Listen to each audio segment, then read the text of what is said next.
It's hard to even talk about the Raptors. Bro, I I have just nothing positive. I'm so Nothing. confused on what they're doing right now, bro. Like, Maybe just worse. That'd be just crazy.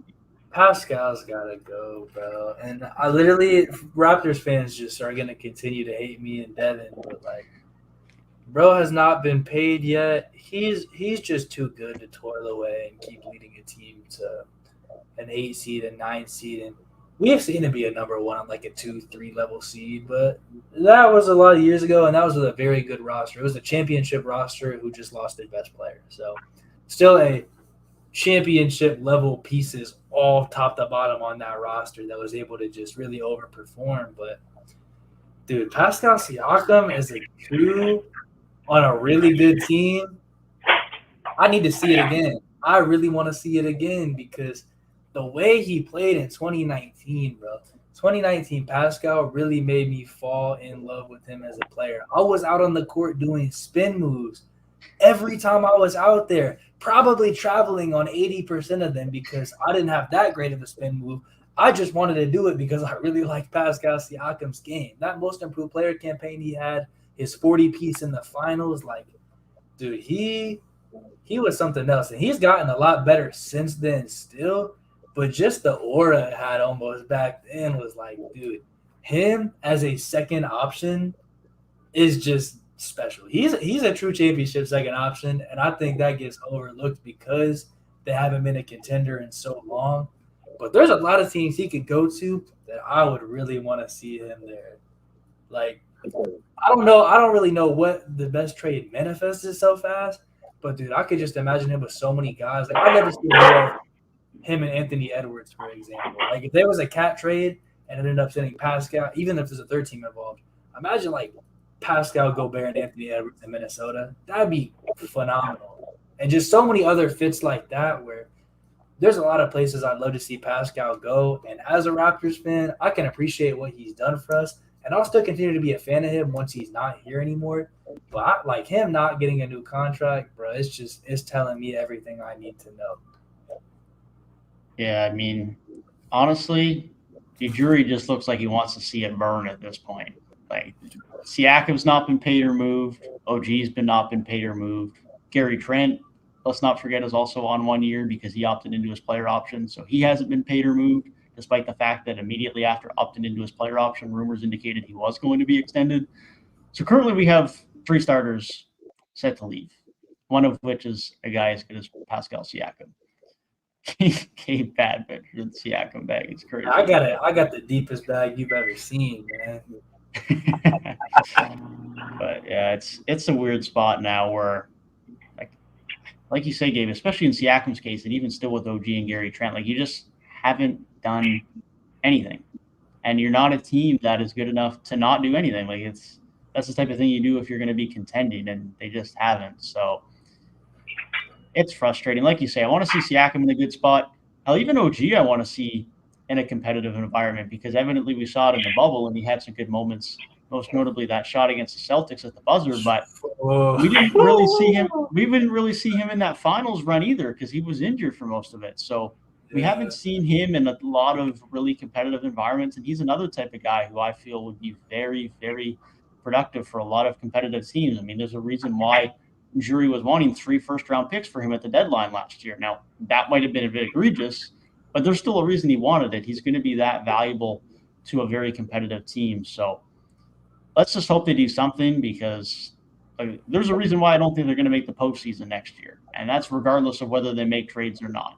So at this point, you just got to hope they get some value back. Maybe they do it before the deadline, but I'm really afraid that Ujiri is just going to watch this team be as competitive as they can be, just watch it burn, have everyone walk next summer, and he'll just say, okay, let me go rebuild my next team, and just leave us in absolute misery. And I am more confident that that's going to happen than I should be because Ujiri does not like to rebuild. This man is competitive, sometimes to a fault, and I'm really worried that might happen. I said it months ago, bro. Like, Ujiri, bro, I respect all that he did for the franchise, but listen, at a certain point, what he wants to do does not align with what they need to do. You're talking about we need to stay as competitive as possible. My guy, a starting lineup with Dennis Schroeder as your starting point guard in the year of our Lord 2023 is not competitive for nothing. They're only competitive for one thing, and that's a play-in spot. Not a playoff spot, a play-in spot. All these other teams are on the up, and the Raptors are one of the few teams, probably like them, Chicago, maybe one or two others, probably Philadelphia, one of the few teams in the Eastern Conference who I can confidently say are on the downtrend. And that's not a good spot to be, especially when you're not trying to be on the downtrend. We were just talking about that Cleveland lineup where it's like, oh, who could they put out there to really have a good offensive lineup with like Mobley at the 5? Dude, imagine OG in that spot. Like, because I like the players on the Raptors because obviously I'm a fan of the team. So I'm just a fan of those players by nature. Once they leave, it's the same reason I have a DeMar DeRozan Spurs jersey. I have like jerseys and shit like that of players who leave because I want them to succeed. Imagine OG Anunoby in that Cleveland lineup. If he was running the 4 there next to like Strus, Mitchell, Garland, Mobley, like it might be a little small, but that'd be a fun lineup to watch. Like I was talking about, Pascal, he goes somewhere like Minnesota, thrives there at their 4 spot. I would love to see that. And there's just so many guys on this roster from top to bottom. Gary Trent Jr., the just scoring he can provide. When he gets hot, he's one of the most fun players to watch. Like, there's just so many pieces. And that's really what this roster is at this point. It's just a collection of pieces. It's not a team. There's no construction. It's just guys. And it got a little bit better when they traded for Jakob Poeltl because then at least there was like a center on the team because that was a role that wasn't filled either. It was like mid-guard play, bad center play, and then like a bunch of forwards. Now at least they have like a good center and then a bunch of forwards, but now the point guard play is even worse. So it's just construction is terrible. I don't know what they're doing. That's the weekly Raptors rant. Just to put a positive bow on this, here's a Raptor pop figure to make your day better, but it just makes me sad. We haven't had the Raptors rant in quite some time, though, so it's good to see it happen again. But yeah, that sucks, man. Masai's too prideful for his own good and for the Toronto Raptors' own good. The pride of a man. Hey, it's the rise and fall of a human, man. I'm telling you, but yeah, I want to see y'all pick a direction, bro, because basketball's better when the Raptors are good. I'll say that. That's how it's been over like the last decade. Basketball's a lot better, and just like how you was saying, Devin, like it's not a playoff team. It's not a playoff team, man. You might as well just cut your losses, trade the guys, OG, Pascal, Gary, whoever else you need to trade. Just get what you can and just move on, man. Pick a direction, move on, go forward. Because it's all there, but it's not there for you guys to be a playoff team really this season or maybe even anytime soon. I got flashbacks when Gabe said Dennis Schroeder is a starting point guard because the Celtics are not too far removed from that like a couple years ago.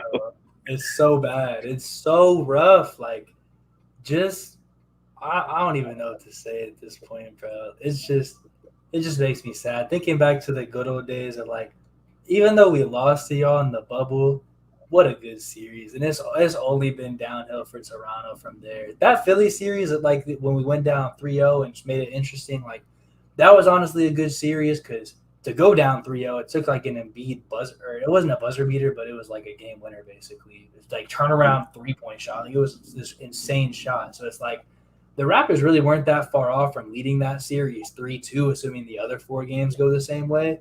So it's like really close, well-fought series, even if we did get to the point of no return a little early.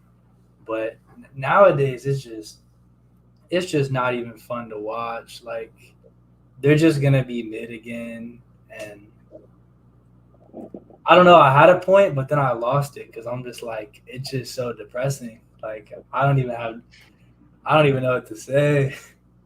It do be like that. Raptors Twitter is definitely not a positive space to be in most time these days. Although they have been hyping up Dennis Schroeder, but I don't know if that's making me any more excited because they've been hyping him up. But it's like, man, like telling me I'm supposed to get excited about Dennis Schroeder. It's like, sure I don't even expect him to start as much as I kind of want him to. But it's like, sure, if that's the case, it's probably our best backup point guard we've had in a few years. But I mean, what's the bar? the bar's been Malachi Flynn. So the vibes are so not immaculate. I was thinking about this video the other day. There was a video that came out like I think it was during Scotty's rookie year, and I think it was Scotty, but the main person in the video was Freddie Gillespie, bro. And they were singing "Party in the USA" at practice, and I'm like, dude, the vibes are so immaculate. Like the vibes were so immaculate, and that's the most random. Like it literally is not on the court at all. It's just pure vibes. It's like I miss when being a Raptors fan was fun because we were still pretty mid, but it was like this new Scotty guy, like he might turn it around and really force them to go into a new direction, and then they just didn't. The timeline's off, the positions are off, the everything is just off. Like the vibes are very much not immaculate. It's crazy how delusional fan bases are. Like universally across all sports, across the NBA. Like you're telling me you're trying to get yourself excited to watch Dennis Schroeder be your best guard? Are you serious? It's like, crazy though, because there's a lot of people on Raptors Twitter who think this is about to be like a 46-48 win team and a top 6 seed. And that's just Raptors Twitter for you. Like I see way more of that than I see people thinking that they're going to be like a 40-win team next year.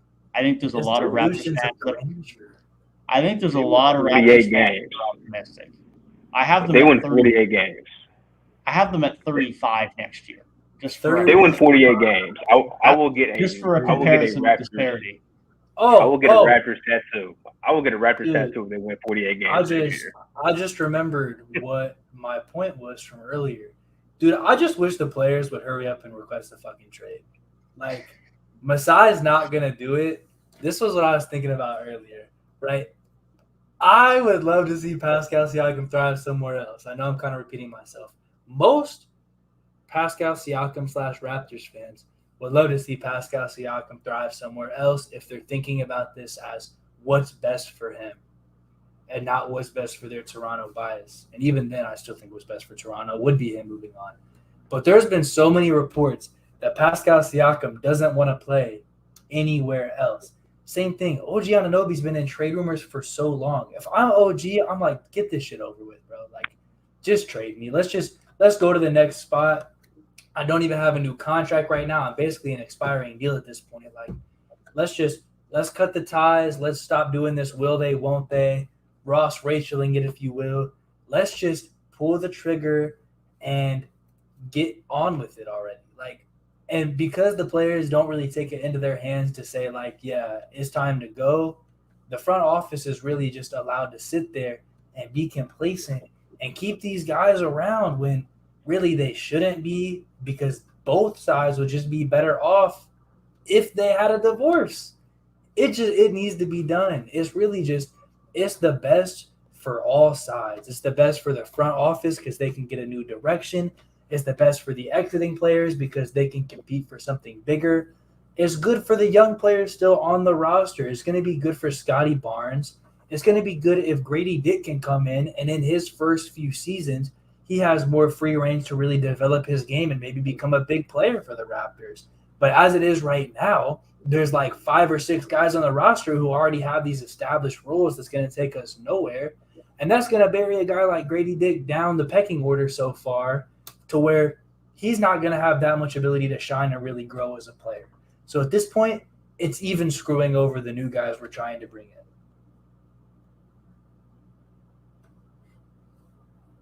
in. Yeah. So I think I asked y'all about Harden last week. Like, what are the chances by the deadline? Because I'm not expecting anytime soon for anybody to get moved. By the trade deadline, between OG and Pascal, are both still on the team, or one of them gone, or are both of them gone?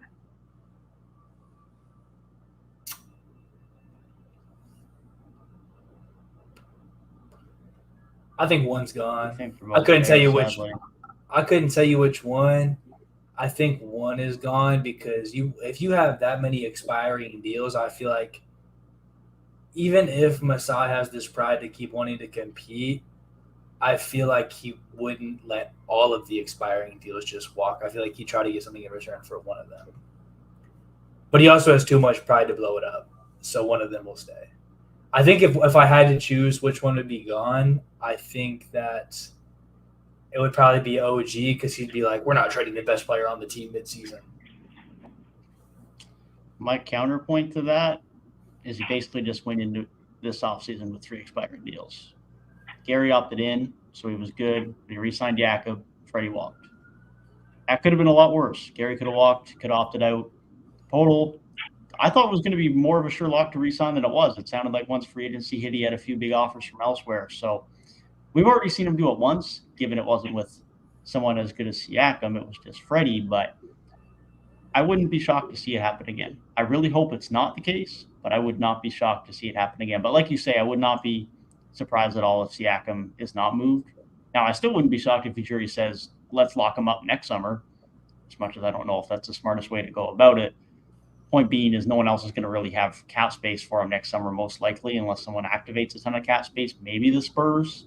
That's about it. Everyone else is just going to be a sign and trade. So then it's just in the Raptors ballpark at that point. Whether they actually want to keep him or not, it's like Siakam's not going to have as much leverage as he would otherwise. But who knows, man? I don't trust this man as far as actually giving us some future assets at this point. So it's up in the air. I'm not just thinking about Pascal in Minnesota. That's all I can think about. Like, I'm telling you, dude, it'd be so picture perfect. beautiful. It'd be so beautiful.